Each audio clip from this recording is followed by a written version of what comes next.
Hi, welcome to Sales 101. It's getting more and more exciting. We've been talking about the sales process and we've talked about prospecting and qualifying your prospect. Now I can't go through the other three without talking about the steps in between. And so I'm going to just briefly talk about connecting. So once you've generated a prospect list and you've qualified that prospect list, how do you connect with your customer or your potential customer?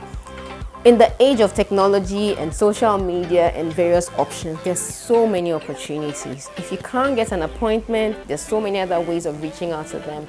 If you can find their number, you can call them, you can text them, you can reach out to them on LinkedIn or any of the social media platforms to make that initial contact. But one of the things I advise is if you have a way of getting to them in an informal way before you actually go and have a formal meeting, that could be very helpful. And so that's where your network really counts. So if you meet someone at a party or at a social event and they're potentially someone you can sell to, that's a good place to start off a conversation. You don't want to meet someone at a party and start talking to them about your product or your service and trying to get them to buy at the party. What you want to do is to establish an initial rapport with this person to make it a bit easier for you to now go and have a formal conversation. So connect with your customer. Find a way to connect with this prospect because that's the way that you begin to move the sales cycle forward. The next step after connecting is identifying pain points. How are you going to figure out what exactly the need is? Now, while you're in this meeting or having this conversation with this prospective customer, you want to be able to figure out what exactly is the need. Don't assume. One of the biggest challenges that we can have as salespeople is assuming that we understand the customer when we really don't understand them. And so you want to ask questions. You want to ask questions that can help you better understand what the customer need is. Never assume you understand the customer. Ask questions. Listen to what they're saying and listen beyond what they're saying because you might actually be hearing much more to help you make a good pitch. Now, after you've connected with them, of course, now you want to be able to pitch to them. So what is there that you have on offer? What is your proposal?